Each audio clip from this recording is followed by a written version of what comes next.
Dans la vie, il y a une phrase que j'ai jamais oubliée. Si tu vis comme un riche alors que tu ne l'es pas, tu resteras pauvre toute ta vie. Et le pire, c'est que cette citation-là, je l'ai appliquée il y a quelques années en cherchant à impressionner des personnes que je ne connaissais pas forcément, que ce soit avec des sorties qui étaient contre mes valeurs, que ce soit acheter certains vêtements, aller faire des restaurants que je n'avais pas forcément besoin, jusqu'au jour où j'ai compris quelque chose de très simple. Vivre en dessous de ses moyens, c'est pas une privation, c'est une arme, une stratégie, une liberté.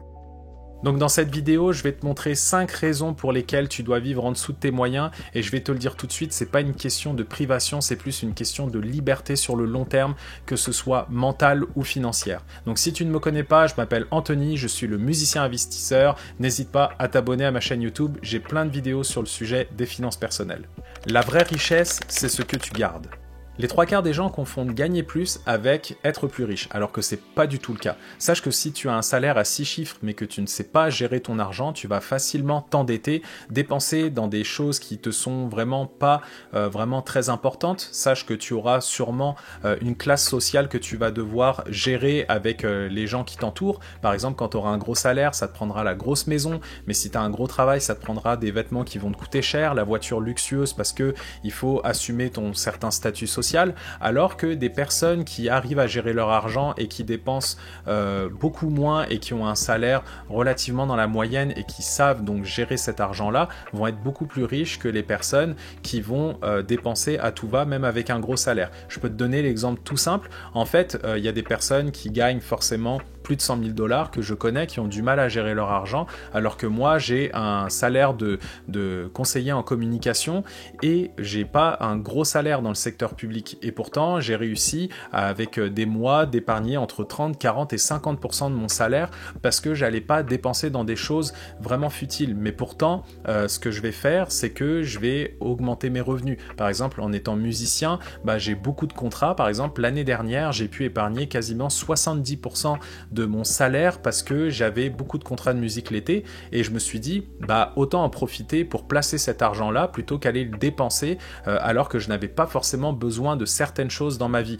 Et c'est ça le nerf de la guerre en fait. Si tu accumules des choses, que tu achètes des choses juste pour te faire plaisir ou peut-être te consoler psychologiquement parce que tu en as besoin, sache que sur le long terme ça va faire une grosse différence dans ton patrimoine. Et même avec la chute des marchés qui est actuellement, parce qu'on est le 7 avril 2025, il faut savoir avoir des liquidités pour pouvoir réinjecter en bourse par exemple pour ma part, pour justement accumuler encore plus de patrimoine sur le long terme. La deuxième raison de vivre en dessous de ses moyens, c'est d'avoir moins de stress et plus de contrôle.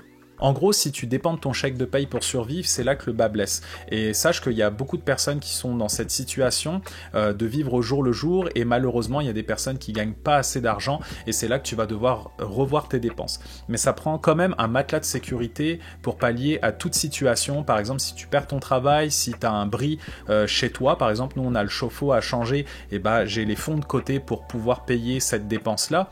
Et il y a beaucoup de personnes qui n'ont pas ce matelas de sécurité. Donc ça prend 3 à 6 mois de dépenses essentielles, et je dis pas bien essentielles parce que les gens pensent que c'est par exemple 3 à 6 mois de revenus, mais ça je suis pas vraiment d'accord parce que ça met la pression à tout le monde. Sache que si tu perds ton emploi, en général tu vas pas t'amuser à aller au restaurant, faire des sorties, etc. En général tu vas te priver, c'est pourquoi qu'il faut revenir sur les bases, donc c'est dépenses essentielles. Et crois-moi, quand tu as plus de contrôle sur ton argent et que tu as tout ça, tu vas dormir sur tes 2 oreilles. Personnellement, je dors paisiblement, malgré que les marchés sont en train de descendre actuellement. Là je me dis, l'argent que je vais pouvoir mettre de côté, je vais pouvoir le réinvestir. Et sache que quand tu as le plus de contrôle sur la situation, c'est que tu peux dire non à certaines affaires. Par exemple, quand les gens ont besoin d'argent, ils vont aller se trouver un travail qui ne leur plaise pas, ils vont prendre des contrats un peu bancals ou vraiment sous-payés. Et moi, ça m'est beaucoup arrivé, par exemple, de faire de la musique. Et quand j'avais besoin d'un peu plus d'argent, j'allais prendre des contrats qui coûtaient quasiment rien, juste pour avoir un petit peu plus d'argent. Et c'est pas forcément la bonne chose. Mais quand tu as un matelas de sécurité et que tu vis et tu dors bien sur tes 2 oreilles, en général tu peux te permettre de dire non sur certaines sommes qui vont te faire perdre du temps et de l'énergie. La troisième raison, c'est que tu gagnes du temps sur les autres. Donc on sait que le patrimoine, quand on bâtit ça, c'est pas un sprint, c'est un marathon, donc c'est sur le long terme. Mais par exemple, pendant qu'il y a des personnes qui vont acheter le dernier iPhone ou une paire de chaussures qui va coûter entre 500 et 1000 $, mais là je fais des chiffres assez gros, mais ça pourrait arriver, toi en attendant tu vis en dessous de tes moyens et cet argent là, qu'est-ce que tu fais? bah, tu vas l'investir. Et ça, quand tu vas l'investir, tu vas créer de la valeur au niveau de ton patrimoine, tu vas investir dans des entreprises qui vont prendre de la valeur et toi, tu vas gagner de l'argent. Sache que la personne qui va acheter sa paire de baskets, par exemple, peu importe la marque, elle va pas forcément prendre de valeur cette chaussure-là. Elle va s'abîmer, ça va partir à la poubelle. Tandis que toi, quand tu vas investir ton argent, cet argent-là, sur le long terme, ça va fructifier grâce aux intérêts composés, grâce au rendement, etc. que l'entreprise va générer et tu vas récupérer une partie d'argent sur le long terme qui va te permettre de t'acheter une certaine liberté. Donc vivre en dessous de ses moyens, c'est vraiment une stratégie sur le long terme qui est vraiment infaillible et les personnes les plus riches, entre guillemets, bah, ils n'achètent pas forcément des choses qui ne servent à rien. Ils vont acheter avec des effets de levier vraiment qui vont s'enrichir sur le long terme en achetant des choses qui prennent de la valeur, donc des actifs, contrairement à des passifs.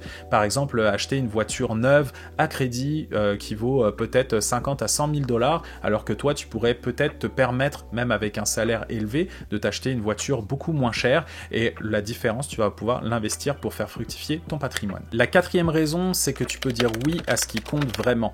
Donc une fois que tu vis en dessous de tes moyens et que tu as réussi à investir ton argent et que ça fructifie sur le long terme, rien ne t'empêche de vivre la vie que tu veux avoir. Parce qu'il y a beaucoup de gens qui veulent vivre leur vie, qui veulent avoir bien avant qu'ils aient récupéré de l'argent. Donc en gros, ils s'endettent pour avoir la vie qu'ils veulent avoir.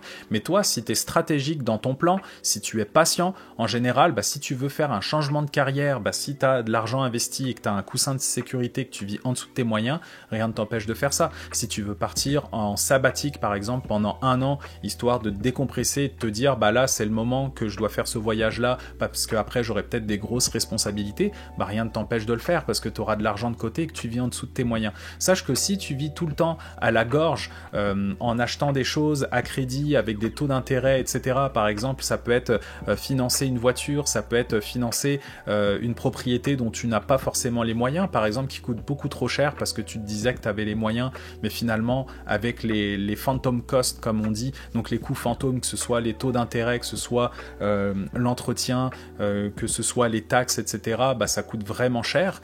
Et bah là, au final, tu pourrais dire oui à tout ce qui te fera plaisir sur le long terme. Et moi, c'est mon objectif, c'est d'atteindre une certaine indépendance financière. Donc moi, plus je vais mettre de l'argent de côté, plus je vais l'investir, plus tard, en fait, je pourrais dire oui à ce que j'ai réellement envie. Par exemple, est-ce que j'ai envie de quitter mon travail? Aujourd'hui, non.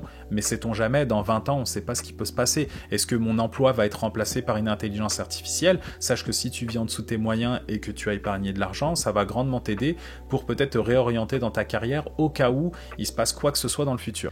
La 5e raison, c'est que tu peux changer ton identité. Donc tu peux passer de la personne qui veut montrer sa richesse, entre guillemets, alors que tu es pauvre, à celui qui va vivre en dessous de ses moyens et qui va être vraiment incognito.